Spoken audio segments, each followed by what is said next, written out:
Professor Chapman, here in Thailand, the Democrat Party and some other parties are trying to introduce student loans in order to help students finance their education, mostly at the college level, and then so that they can later on, after they get a job, they can pay it back. As an academic, looking at the student loan programs in many countries, how do you see the success or any weak points, in this program?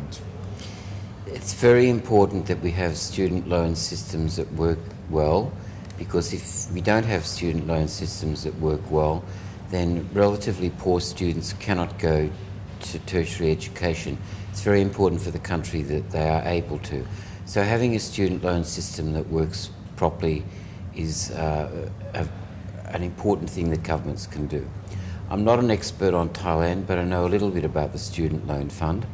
The Student Loan Fund has got some issues that need to be looked at.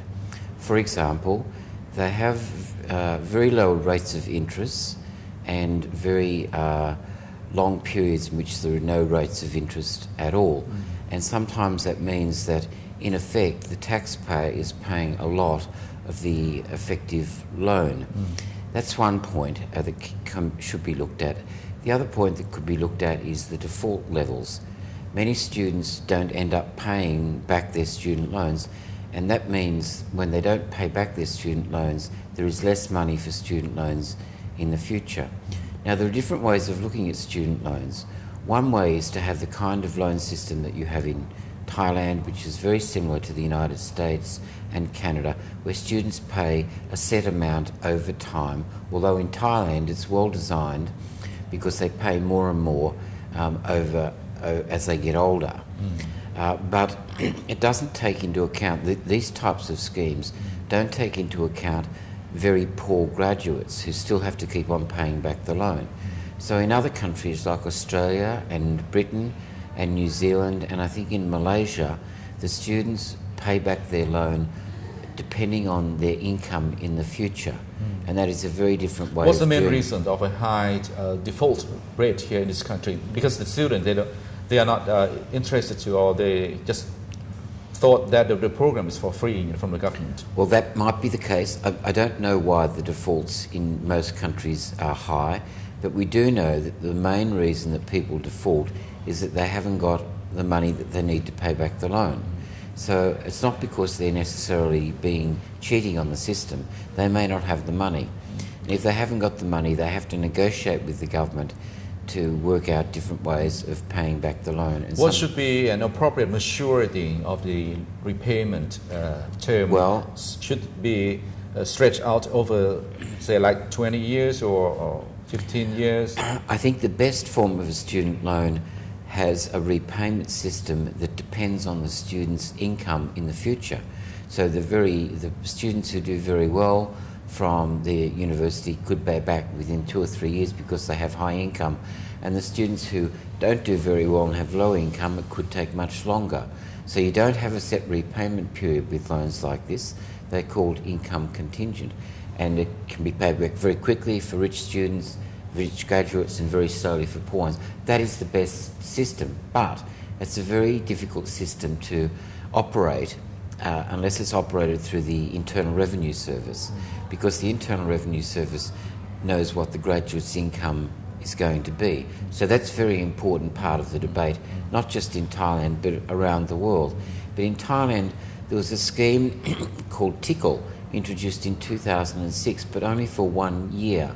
And that scheme was based on the idea that people would pay back later depending on their future incomes.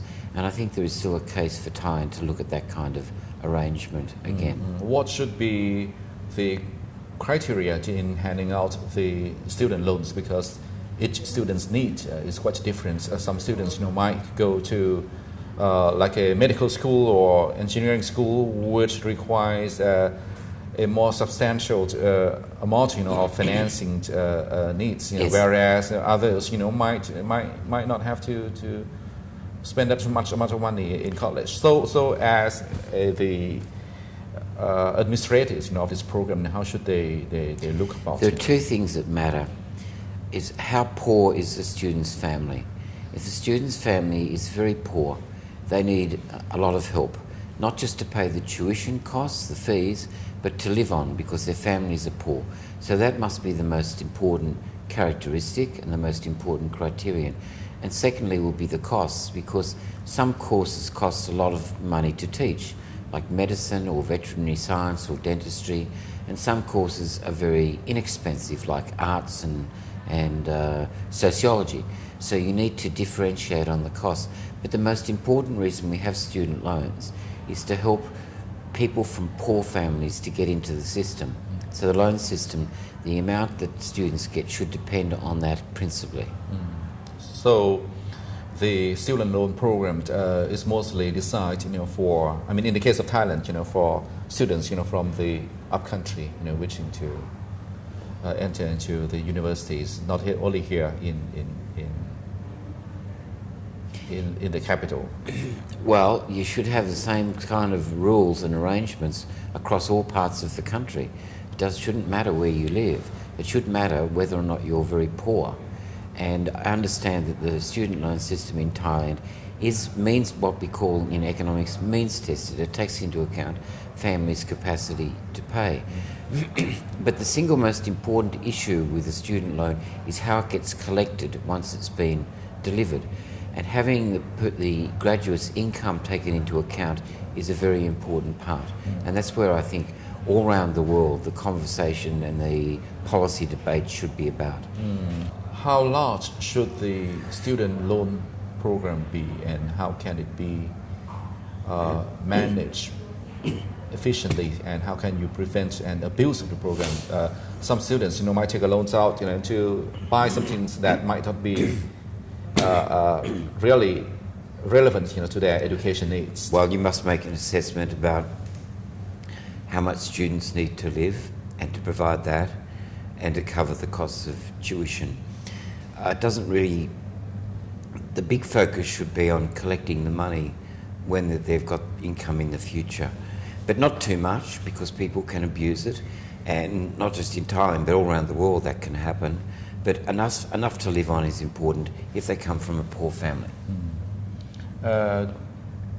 Do students who took student loan program and later on and they after their graduation from college, do they make a success?